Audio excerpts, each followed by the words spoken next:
ہمیں پتہ چل جاتا ہے بندہ کس طرح کا ہے۔ وہ الگ بات ہے کہ ہماری طبیعت کے ساتھ وہ میچ نہ کرے تو ہم مخالف ہے، میچ کر جائے تو ہم اس سے پیار کرنے لگ جاتے ہیں، لیکن ہمیں پتہ چل جاتا ہے کہ بندہ کس طرح کا ہے، بندہ ٹھیک ہے کہ بندہ غلط ہے، بندہ ایک نمبر ہے کہ جی، ہمیں پتہ چل جاتا ہے۔ ہوتا یہ ہے کہ اگر کسی کی طبیعت سے میچ کر گیا تو بندہ کہتے صحیح ہے، اور اس نے لفٹ نہ کرائی تو پھر بندہ غلط ہے۔ لیکن جو غیر جانبدار ہو کر سوچتا ہے اسے خبر موصول ہو جاتی ہے۔ اب اچھے بندے کا جب ہمیں پتہ چل جائے، حق جب آ جائے، پھر اسے قبول کیا جائے، اس سے بھاگا نہ جائے۔ یہ کہہ کہ بندہ بھی ٹھیک ہے، بات بھی ٹھیک کرتا ہے تو پھر آپ مان لیں، ساتھ چلیں، کہتے نہیں وہ نہیں ہم نے کرنا، تو یہ کمزوری ہے۔ قرآن مجید نے ہمیں کہا یا ایھا الذین آمنوا اتقوا اللہ وکونوا مع الصادقین، اے ایمان والو تم اللہ سے ڈرو اور سچے لوگوں کی سنگت اختیار کرو۔ آپ تجربہ کر لیں، آپ کسی وڈیرے اور دنیا دار کے پاس اٹھے بیٹھے، آپ کا مزاج بن جائے گا، آپ کا دولت کمانے کو دل کرے گا، آپ کے بچے فوٹو اتاریں گے۔ میں تو بہت بڑے بڑے پیروں کے گھروں میں بھی اپنے بچوں کو لے کے نہیں جاتا، اس لیے کہ وہ بہت بڑا گیٹ اور بہت بڑا ہال اور بہت بڑی چیزیں دیکھیں گے تو وہ چیزوں کا مطالبہ کریں گے۔ آپ کسی شخص کے پاس بھی آتے جاتے ہیں، اس کی باتیں آپ پر اثر کرنے لگ جاتی ہیں۔ آپ تھوڑی دیر کے لیے آپ کے دماغ پر وہ بندہ دستک ضرور دیتا ہے، وقتی طور پر اثر ضرور ہوتا ہے، بعد میں اس کا اثر رہے نہ رہے۔ اور پھر ایک اور بات، اگر آپ نے کسی صحیح آدمی سے کوئی صحیح بات سنی ہوئی ہے تو جس عنوان پر وہ بات آپ نے سنی ہوتی ہے نا، وہ جب آپ کے سامنے وہ چیز آتی ہے تو ایک دفعہ ذہن پہ دستک ہوتی ہے، یار میں نے یہ سنا ہوا ہے، میں نے یہ بات سنی ہوئی ہے۔ تو اچھے لوگوں کے پاس اٹھے بیٹھیں، اچھے لوگوں کی سنگت اختیار کریں۔ نبی پاک صلی اللہ علیہ وسلم نے فرمایا تھا صحبت اختیار کرنا تب بھی نیک آدمی کی، یعنی جا کے بیٹھنا تو پھر بھی نیک آدمی کے پاس، اور فرمایا دعوت پکانا تو پھر بھی نیک آدمی کی۔ یہ مسند امام احمد بن حنبل میں موجود ہے۔ مہربانی کریں جی، ہو گئے پیسے، اللہ خوش رکھے، تسی کھلارو گے پھر کٹھے کریں گے، ایڈا سیاپا کون کرے؟ آپ بیٹھ جائیں جی، بیٹھ جائیں، پیسوں کی ضرورت نہیں جی، آپ کی مہربانی۔ ہم تو سادات کے پاس آئے برکت لینے کے، نوٹ لینے آئے ہیں، کمال ہو گئی آپ کے۔ تو یہ نوٹوں کا مسئلہ دیکھ کے بھی ہمارے بچے کہتے ہیں مدرس نہیں بننا، خطیب ہی بننا ہے، مدرس سے سٹتا کوئی نہیں۔ ہاں صحیح کہہ رہا ہوں آپ کو۔ پھر وہ کہتے ہیں واعظ بنتے ہیں تاکہ نوٹ تو گریں گے۔ مہربانی کریں، آپ بات سنیں، اللہ آپ کو جزائے خیر دے۔ ایسے بندہ سکھی ہوتا ہے جو اپنی بال کے سیکنی شروع کر دے۔ آپ مہربانی کریں، ہماری بات سنیں، اللہ آپ کو خوش رکھے۔ اب نہ اٹھے کوئی صاحب بھی، کچھ بندے بزدل بھی ہوندے نے، کوئی بندہ دھیان لائے تو انہوں نے تقریر بھی بھول سکتی ہے۔ آپ مہربانی کریں، سنیں۔ عزیز بھائی، آپ اچھے لوگوں کے پاس آئیں جائیں، آپ کی برادری میں، قبیلے میں، خاندان میں اچھے لوگ ہوں گے، ان کے پاس آپ اٹھے بیٹھیں۔ آپ وقت نکال کے کسی عالم کے پاس جائیں، درویش کے پاس جائیں، کوئی ہلکا سا چھوٹا سا سوال پوچھیں، وہ آپ کو اس کا جواب دیں اور اس طرز میں دیں کہ آپ کو سکون حاصل ہو۔ ہم بے چین لوگوں کے پاس اٹھتے بیٹھتے ہیں جن کی دوڑ لگی ہوئی ہے دنیا کمانے کی، انہوں نے ہمیں بھی بے چین کر دیا۔ پریشان لوگوں کے پاس بیٹھے جو مربوں کے چکر میں تھے، مال کے چکر میں تھے، ہم بھی بے چین ہو گئے۔ شہرت مند لوگوں کے پاس جا کے بیٹھنے لگے جن کی بڑی شہرت تھی، بڑا عروج تھا، ہم بھی ٹینشن میں ہو گئے کہ یہ کس طرح سے حاصل کی جا سکتی۔ آپ متقی پرہیزگار لوگوں کے پاس بیٹھیں۔ متقی پرہیزگار ہوتے کون ہیں؟ حضرت مجدد الفسانی شیخ احمد فاروق سرہندی رحمۃ اللہ علیہ فرماتے ہیں کہ 3 باتیں ہوتی ہیں نیک لوگوں کی، اس رستے پہ ہمیں چلنا بھی چاہیے، اور صرف 3 باتیں، لمبی بات نہیں اور آسان۔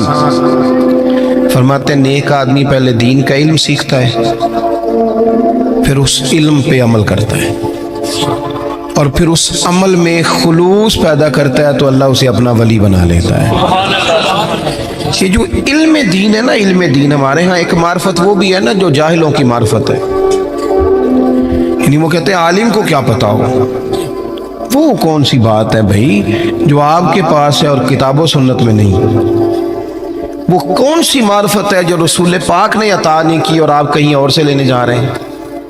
وہ کیا چیز ہے خاص جو رسول اللہ صلی اللہ تعالی علیہ وسلم کی بارگاہ سے معاذ اللہ نہیں ملی اور آپ نے کہیں اور سے لینی ہے؟ وہی کتاب، وہی سنت، وہی دین جو حضور نے دیا ہے، اور صرف اس کو سیکھنا بھی ایک مجاہدہ ہے، اچھی نیت سے سیکھنا۔ ہمارے ہاں دین سیکھا جاتا ہے بحث کرنے کو، مناظرہ کرنے کو، تو دین بڑا غیور ہے۔ آپ اگر اس نیت سے سیکھیں گے نا کہ میں کسی پہ روب جماؤں گا، تو یہ آتا ہی نہیں، یہ آتا ہی نہیں۔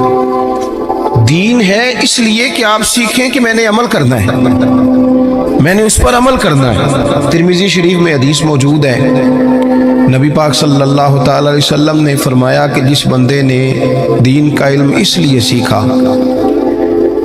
کہ وہ علماء سے بحث کرے گا یا جاہلوں پہ روب جمائے گا، فرمایا اس بندے کو اللہ جنت کی خوشبو بھی عطا نہیں کرے گا۔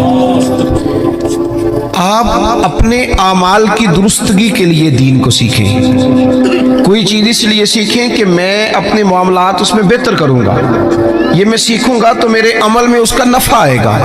اللہ آپ کو مہنگے مہنگے موبائل دے، پر مہربانی کریں تھوڑی دیر بند کر کے میری بات سنیں۔ عزیزو، آپ خوبصورت کر کے دین، صحابہ کرام نے حضور سے دین لیا تو پھر اس پر عمل کیا، انہوں نے جو بات رسول کریم نے انہیں بتائی اس پر انہوں نے پورے طور عمل کیا اور پابندی کی انہوں نے۔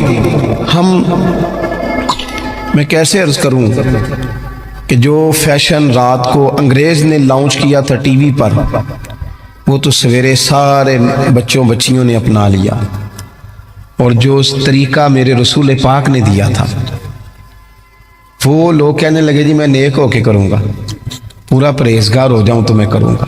وہ خدا کے بندے، وہ سنت، وہ شریعت، وہ حضور کا مقدس طریقہ جو آپ کی عین طبیعت کے مطابق ہے، جو آپ کو بے چینیوں، پریشانیوں، آزمائشوں، تکلیفوں سے بچانے والا ہے، اس کی طرف رغبت کریں اور دین کو بڑا اچھا کر کے آپ سیکھیں، اور اس طرح سیکھیں کہ آپ نے اس پہ عمل کرنا ہے۔ دیکھیں، ایک بات آپ کی خدمت میں عرض کرتا ہوں، ایک ہے کہ آپ نے کئی مہینے لگا کے چلہ کیا، ہمارے ہاں چلہ شروع بھی 41 دن سے ہوتا ہے، چھوٹا ہے بھی کوئی نہیں۔ اور داتا گنج بخش علی اجویری کشف المعجوب میں یہ فرماتے ہیں کہ بڑے چلے بڑے مجاہدے لوگوں نے پوچھے، ہم نے بتائے، لیکن فرمایا سب سے بڑا مجاہدہ یہ ہے کہ جس چیز کا تجھے پتہ ہے تو اس پر عمل کر، یہ مجاہدہ ہے۔ اور داتا صاحب لکھتے ہیں آج سے 1000 سال قبل تقریباً، فرماتے ہیں لوگوں سے کہو نا آگ پہ چل لو، چلہ کرنا ہے تو چل لیتے ہیں، لیکن اپنے علم پر عمل نہیں کرتے۔ جو ضروری کام ہے وہ تو یہ ہے، آپ دین کو سیکھیں گے عمل کی نیت سے۔ حضرت امام ابو مالک رحمت اللہ علیہ کے ایک شاگرد تھے، کبھی 15 دنوں کے بعد آتے تھے سبق پڑھنے، اور کبھی 1 مہینے کے بعد آتے، کبھی 2 مہینے کے بعد آتے شاگرد صاحب۔ اچھا، ہم نے قانون لکھ کے لگایا ہوا اداروں میں کہ جو 3 چھٹیاں کرے گا بغیر بتائے اس کا نام خارج۔ تو ایک شاگرد مہینے بعد آتا ہے، اور پھر یہ جو شاگرد ہوتے ہیں، مرید ہوتے ہیں، ان کا آپس میں بھی مقابلہ چلتا ہے۔ توجہ ہے نا میری بات پر؟ انہوں نے کہا جناب ہم آدھا گھنٹہ لیٹ ہو جائیں تو استاد جی ناراض ہو جاتے ہیں، اور یہ 15 دن آتے ہی نہیں، یہ کوئی زیادہ لاڈلا ہے۔ تو وہ تھوڑا سا ماحول اور بن گیا، کچھ دن تو لوگوں نے برداشت کیا، پھر کہنے لگے اب کیا آیا تو پوچھنا ہے کہ تو وہ انوکھا آدمی ہے بھائی، جب تیرا دل کرے تو آتا ہے۔ وہ آ گئے شاگرد تعلیم حاصل کرنے، اور وہ آئے تو ان کا طریقہ یہ ہوتا تھا کہ وہ آ کے امام صاحب سے کہتے تھے مجھے نا 3 حدیثیں پڑھا دیں۔ توجہ ہے نا میری بات پر؟ 3 حدیثیں پڑھائیں۔ امام صاحب 3 حدیث روایت کر دیتے، وہ سنتے اور چلے جاتے۔ اس دن ان کے باقی کلاس فیلو جو تھے انہوں نے روک لیا، انہوں نے کہا یار ایک بات تو بتا، پہلے تو تیرا آنے کا انداز انوکھا ہے، کبھی 15 دن کے بعد آتا ہے، کبھی مہینے کے بعد آتا ہے، اور پھر تو اتنا عجیب شاگرد ہے کہ تو استادوں کو پابند کرتا ہے 3 حدیثیں پڑھانا، ان کا دل کرے 2 پڑھائیں، دل کرے تو 6 پڑھائیں۔ تو کس طرح کا آدمی؟ تشریف رکھے نہیں، بیٹھ جائیں، اللہ جزائے خیر۔ تو پہلے تو آ وقت پہ، اور پھر تو اتنا عجیب ہے کہ تو استاد کو پابند کرتا ہے۔ تو وہ کوئی صاحب دل آدمی تھا، وہ کہنے لگا یارو تم نے جلدی کی، اعتراض کرنے میں جلدی کی، اور کچھ تو مجبوریاں رہی ہوں گی، یوں ہی کوئی بے وفا نہیں ہوتا، تم نے جلدی کی، ذرا پوچھ تو لیتے اصل بات کیا تھی، مدعا تو پوچھتے کہ بتاؤ۔ وہ کہنے لگا میں اپنے استاد سے 3 باتیں سیکھتا ہوں، جب تک ان پر عمل نہیں کر لیتا اتنی دیر واپس نہیں آتا۔ اس لیے کہ میں نے کوئی اس لیے تھوڑی سیکھا ہے کہ میں اس سے واہ واہ کراؤں گا اور میں اس سے مناظرہ کروں گا اور میں جاہلوں کو کہوں گا تمہیں کیا پتا. میں نے تو اپنی تربیت کے لیے دین لینا ہے, اپنی تربیت کے لیے. میں جلسوں پہ جاتا ہوں تو بہت سارے لوگ شکوہ کرتے ہیں, کہتے ہیں آپ 20 منٹ تقریر کرتے ہیں, 1.25 گھنٹہ کریں. تو میں کہتا ہوں پچھلے سال والی 20 منٹ والی سنا لو نا, تو اگلی اور سن لو. یہ تو ہمیں صدیاں ہو گئیں 2-2 گھنٹے خطاب سنتے ہوئے, اس سے لیا کیا ہم نے؟ کتنا انقلاب آیا دنیا میں. عمل کب ہونا ہے؟ ہم تو قائل ہو گئے ہیں صرف بڑے جلسے کے. عزیز عمل کرے, عمل حسن ہوتا ہے. دنیا آپ کی تقریر نہیں سنتی, دنیا آپ کا عمل پوچھتی ہے. عالمی سطح پر لوگ, ہم اس ملک میں رہتے ہیں جس ملک میں کبھی زلزلہ اور سیلاب آ جائے تو باہر کی حکومتیں تعاون کرنا چاہیں تو وہ کہتی ہیں حکومت کو نہیں دینے پیسے, ڈائریکٹ جا کے دینے. یہ ان کی توہین نہیں, یہ ملک کی توہین ہے. کدھر ہیں اتنے پیر جو لوگوں کو ٹھیک کر رہے ہیں؟ اتنی آستانے, گدیاں, مولوی, صوفی, درویش, جلسے, جلوس, محفلیں, کیا انقلاب کیا ہے؟ جب تک آپ عمل کا رستہ, عظمت کردار حسن ہوتا ہے, لوگ آپ کے اٹھنے بیٹھنے سے سیکھتے ہیں. آپ نہ بالکل نہ مانے کہ ہمارا ایم این اے سے کیا تعلق ہے, پر وہ آپ کا نمائندہ ہے, آپ کو وہ کمان کر رہا ہے دنیا کے سامنے. تو عزیز بھائی, دین کو سیکھیں عمل کرنے کے لیے. عمل جب آپ کرتے ہیں تو پھر آپ کو بھی قرار نصیب ہوتا ہے. اور اعلیٰ حضرت بریلوی رحمۃ اللہ علیہ ایک مقام پہ یہ بھی فرماتے ہیں کہ عمل کرنے والا سکون میں ہوتا ہے, بے عمل بندہ بے چین ہوتا ہے. جو کسی شے پہ عمل کر لیتا ہے نا, اسے ٹھنڈک ہو جاتی ہے. اور جو بے عمل ہوتا ہے, اب وہ چھپتا ہے, وہ کہتا ہے کہ مطلب اب میں کیسے نکلوں, یہ تو عمل کرنے کی جگہ آ گئی. تو ایک تو عمل کے لیے. دوسری بات یہ کہ علم سیکھنا ہے اور اس پر عمل کرنا ہے. اور تیسری بات حضرت مجدد صاحب فرماتے ہیں کہ اس میں خلوص پیدا کرنا ہے, للہیت.